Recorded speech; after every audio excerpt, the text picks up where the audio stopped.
Akkam jirtu dhaggeeffattoota keenya oduu yeroo kanaa qabnu sin dhagaachisa ani Ejersa Abdiiti. Godina Arsii Aanaa Roobee magaalaa Saddiq keessatti qaamni mootummaa dargaggoota mana hidhaatii baasanii dararaa hamaa irratti raawwachaa jiraachuu maddeen dubbatan. Akka maddeen jedhanitti dargaggoonni lama maqaan isaanii Ahmad Billoo fi Tuujii Umar jedhaman harkaa fi miilli isaanii hidhamee mukatti rarraafamanii amajjii 2026 irraa jalqabee suuraan isaanii miidiyaa hawaasaa irra naanna'aa turuun kan beekamudha. Dargaggoonni kunneen mana hidhaa erga seenanii kaasee wal'aansa dhawwatamanii inumaayyuu dararaa hamaan irratti raawwatamuun haalli fayyaa isaanii haala yaaddessaa keessa jiraachuu jiraattonni maddeenitti himanii jiru.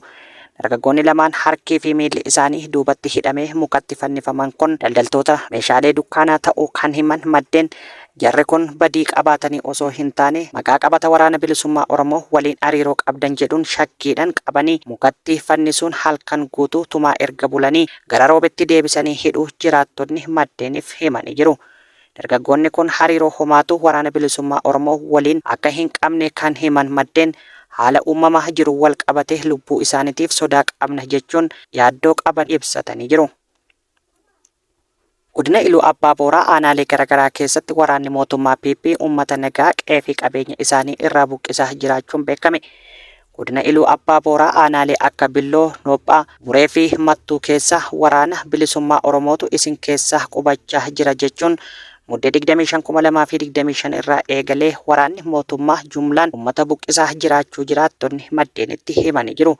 Aanaa Buree gandoota kanneen akka Goondee, Maasoo, Geendee fi Abbaa Gaayyoo keessa akkasumas aanaa Mattuu gandoota kanneen akka Arseemaa, Gondosee fi Gooduu keessa fi aanaa Billoo, Noophaa, Ganda Cabal, Goodaree dabalatee waraanni mootummaa afaan qawweetti dhimma bahuun jumlaan nu buqqisuun gadadoo fi hiyyummaaf nu saaxilaa jira jechuun jiraattonni maddeen keenyatti himanii jiru.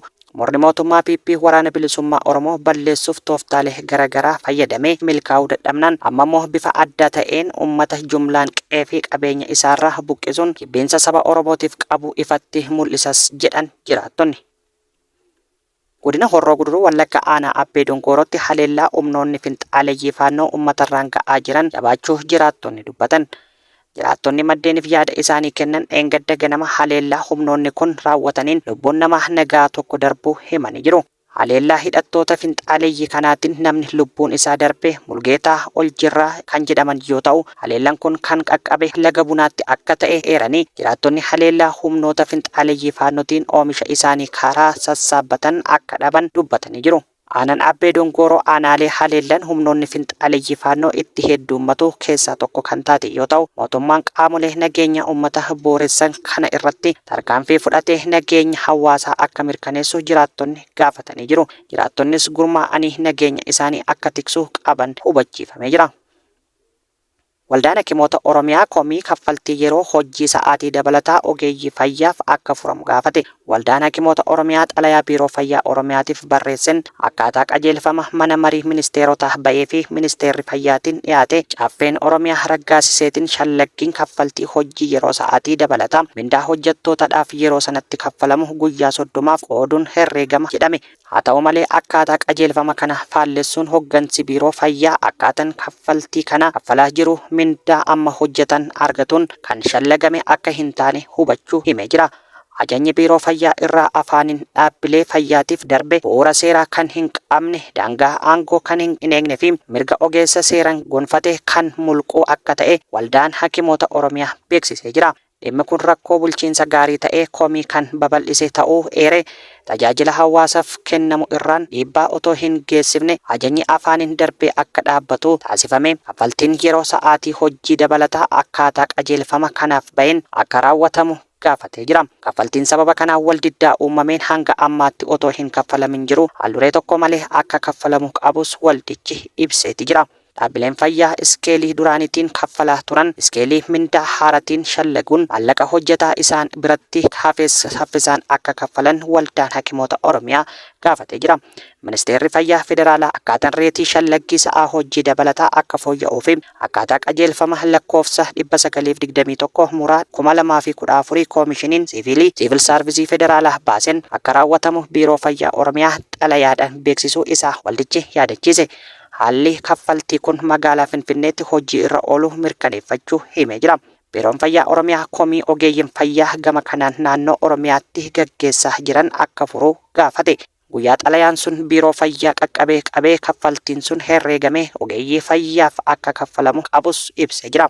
Kaffaltii yeroo hojii sa'aatii dabalataa dhaabbatatti garaagarummaa akka qabus eereen kunis sirraa'uu akka qabu dhaabbata wal fakkaatatti kaffaltiin yeroo hojii dabalataa wal fakkaatan kaffalamu akka qabus dhaameera. Kana malees ogeeyyii dabaree halkan bulee tokko boqonnaadhaan bakka kan hin bu'amne yoo ta'e kaffaltiin sa'aatii 15 kaffalamu otoo qabu bakkoota hedduutti kan sa'aatii 7 qofti kaffalamaa fi akka jiru hubatameera kan jedhe waldaan hakimoota Oromiyaa kunis akka sirraa'u gaafatee jira. Ji'oota ja'an darban Affaaritti godaantonni seeran alaa 8,000tti tilmaaman to'annoo jala oolfamuu ibsame.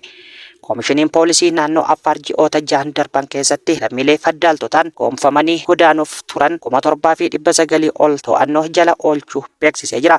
Koomishinarri Koomishinii Affaar Bilaal Hamad ibsanitti poolisiin naannichaa hojii nageenya idilee taasisuun alatti humna nama baay'ee ramaduun buufataalee sakatta'iinsa fi daandii geejjibaa itti fufiinsan hordofaa jiraachuu eereera. Akka ibsa koomishinarichaatti lammiileen qabaman kunneen baasii geejjibaa fi eegumsa koomishiniin poolisii naannoo Affaarii fi miseensota isaatiin gara naannoo irraa dhufaniin kanneen akka Kombolchaa, Alamaaxaa, Maqalee, Kamisee, Adaamaa fi Harargeetti deebifamuus gabaafamee jira. Haa ta'u malee ka'umsi yakkoota daldala namaa naannoo Affaariin ala ta'uun isaa hojii to'annoo kanaaf qormaata guddaa akka ta'e koomishinarri Bilaal Ahmad ibsaniiru. Imaltoonni irra caalan isaanii naannolee ollaa godinaalee Amaaraa, Tigraay fi Oromiyaa irraa waan dhufaniif daldaltoonni naannolee kanneen keessatti waan socho'aniif yakka kana hundee irraa furuuf rakkisaa ta'eera jedhaniiru. Ameerikaan gargaarsa midhaan nyaataa Soomaaliyaaf taasisaa turte dhaabuu beeksifte. Ministeerri dhimma alaa Ameerikaa roobii darbee aangawoonni Soomaaliyaa mana kuusaa dhaabbata gargaarsa midhaan nyaataa addunyaa kan maallaqa Ameerikaan ijaaramee barbadeessuun gargaarsa nyaataa meetiriik toonii 76 lammiilee harka qalleeyyii qophaa'e saamuun erga himameen booda Ameerikaan gargaarsa mootummaa federaalaa Soomaaliyaaf taasisaa turte dhaabuu beeksifte. Ministeerri dhimma alaa Ameerikaa ibsa isaa keessatti bulchiinsi Tiraamp badii saamichaa fi gargaarsa harka qalleeyyiif oolu kaayyoo dhuunfatti jallisuu irratti obsa hin qabnu jedhe. Ministeerri dhimma alaa Ameerikaa sagantaalee gargaarsa mootummaa federaalaa Soomaaliyaa fayyadan hunda yeroo ammaa dhaabeera jechuun ibsicha isaa keessatti eereera. Itti dabaluun gargaarsi kun deebisee kan jalqabamu yoo mootummaan federaalaa Soomaaliyaa gocha fudhatama hin qabne raawwateemeef itti gaafatamummaa fudhate tarkaanfii sirreeffamaa barbaachisaa fudhate qofaadha jechuun ibsanii jiru. Murtiin gargaarsa dhaabuu kun kan ibsame yeroo bulchiinsi Tiraamp baqattoota fi godaantota Soomaaliyaa Ameerikaa keessa jiran irratti qeeqi isaa dabalaa dhufee fi saamicha giddugaleessotaa kunuunsa daa'immanii Minisootaa keessatti yeroo itti mul'atedha. Akkasumas yeroo lammiilee Soomaaliyaan gara Ameerikaatti dhufuu barbaadan irratti uggura cimaa kaa'ee yoo ta'u warra duraanuu Ameerikaa keessa jiranis akka achi keessa hin turre yeroo itti taasisa jirutti ta'uun beekamee jira. Bulchiinsi Tiraamp baasii gargaarsa alaa hir'isuun eejensii gargaarsa idila addunyaa Ameerikaa diiganiiru. Kanaan wal qabatee ragaa haaraa waan hin ibsamnee fi gargaarsa addaan citu kanaan namoonni miidhaman hin ibsamnes ta'uu beekamee jira. Ameerikaan waggaa darbe yeroo bulchiinsa pirezidaantii Joo Baayiden pirojektoota Soomaaliyaa keessatti hojjetaman deeggaruu fi doolaara miliyoona 700 fi miliyoona 70 gargaarsa taasiftee turte. Garuu gargaarsa kana keessaa muraasa qofatti kallattii mootummaa Somaaliitiin godhame jedhame. Ameerikaan waraana dabalatee mala ittiin Giriilaand qabattu mari'ataa jirti jedhame. Pirezidaantiin Ameerikaa Doonaald Tiraamp Giriilaand fudhachuuf waraana dabalatee tooftaa adda addaa dhiyeessuu isaanii Waayit Haawus beeksisee jira.